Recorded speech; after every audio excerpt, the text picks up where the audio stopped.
Ever since it premiered on our screens back in 2015, The Real Housewives of Cheshire has been full of bust-ups, breakdowns and shed loads of champagne. Well, now it's its 13th series. The docudrama doesn't seem to be slowing down anytime soon.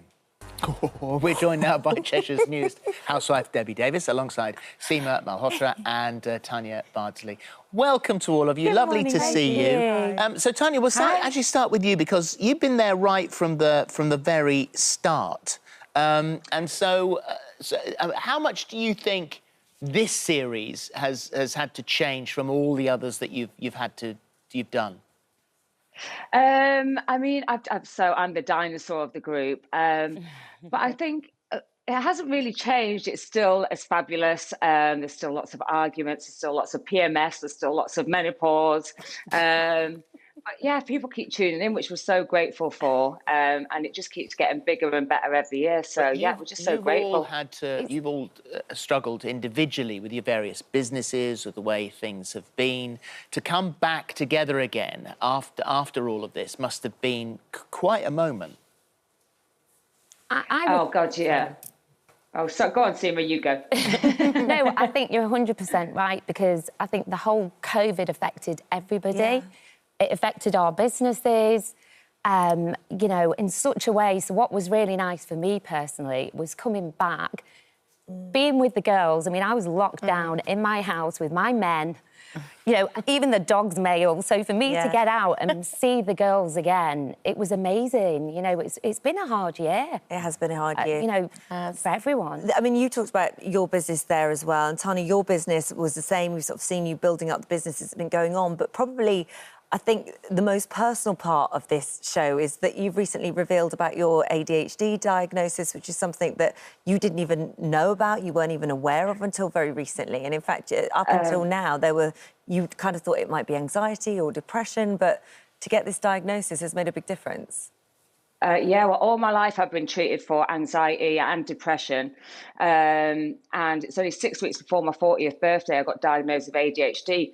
Because it comes out different in women. It's so undiagnosed in women because you think of a little boy running around with a bin on its head being naughty, don't you, with ADHD? But a lot of women actually have it. And it comes out as, you know, that sinking feeling like something bad's going to happen. And it's an inner restlessness. I've had it all my life. And 1 in 4 women actually commit suicide who are undiagnosed. Yeah, I've been in a lot of dark places, so it was such a relief when I got the diagnosis. Like when I was diagnosed with ADHD, like finally I know what's wrong with me. Yeah. But ITV have been amazing. They were amazing with anxiety and depression, and now I just think they're amazing at actually putting it out there and making people aware. Because I've had thousands, hundreds and thousands of like letters and direct messages just saying, oh my God, I can really relate. I think I'm going to go to the doctors. I think the doctors are going to hate me because they're going to have queues of people going, I think I've got ADHD. But any awareness that's the whole point of talking about these things. And that's the honesty. There is an honesty in, I mean, yes, it is the drama and the, you know, sort of that docudrama style. Yeah. But I mean, you were quite honest as well with your being rushed to A&E and... Yeah, like I'm going through the menopause, and during lockdown, because I'm so busy in, you know, either the Housewives or, you know, Forever Unique, my own business. Yeah. So we don't really give time to look after ourselves. And I think what happened in lockdown, you know, all of a sudden I've got a bit of me time, and that's when I actually realised I'm really not well. And yeah, I had an ovarian cyst that ruptured during lockdown. Oh, God. Ended up in A&E. You know, there's so much that's gone on, and literally, I think all the time the pain's been there, but I just brush it under the carpet because I think I'm a strong woman, I've got to go to work, I'm going to be fine. But what it's taught me, lockdown and COVID, is that you really do need to look after yourself. Yeah, listen to your body when it's trying to tell you something. Talking about things trying to tell you things, I mean, before you even got cast on the show, you predicted it because you are psychic. You have psychic abilities. Yes, and I always knew. I'm from Cheshire. I was born there. Yeah. So I always had this inkling that definitely I would be on the show. I just didn't know when.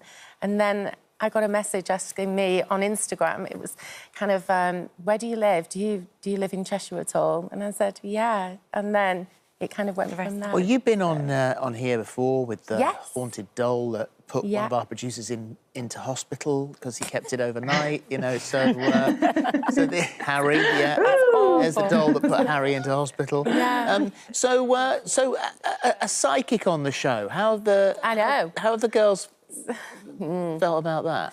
They've actually you have had a bit of... I asked this because there is a bit of conflict, isn't there? At first, I wondered whether Lister would be accepting of me because, obviously, you know, her views are so Christian, she's so religious.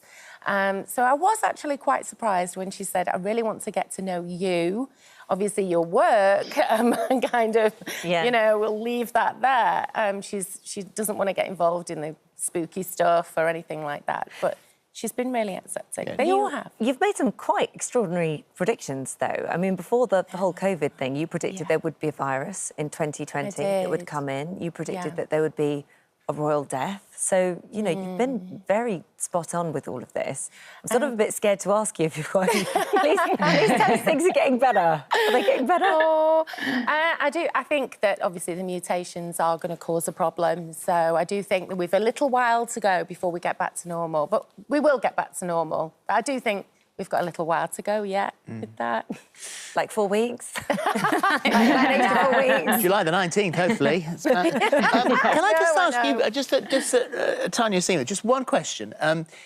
You both have businesses, and all three of you, and all the women on there, sort of strong, independent, very forward-thinking, vibrant, intelligent women. Do you see yourselves as housewives? Do you know what that's like? Well, Phil says I'm definitely not a housewife. I mean, it seems like such a 1950s term now for such a modern group of women. It is, isn't it? But do you know what? I'll take it as a little bit of the title, you know, a little small housewife. I'm bigger than that. We all are. Yeah, exactly. And I think that's the reason why I do the show, because I think it's so important that we show people that we are strong women. Exactly. And we are. You know, we work really hard. It hasn't come easy. You know, I didn't have all this. I've worked really hard for what we do. We all do. And I think it's a great platform. Hopefully we inspire, you know, the youngsters to go out and be something, work. You know. The youngsters. Yeah, you have to. You have to inspire them. Well, it's lovely to see you all. It's really lovely to meet you all properly. ITVB is when it's on Mondays at 9 o'clock. And thank you. Thank you very much. Good to see you all. Thank you.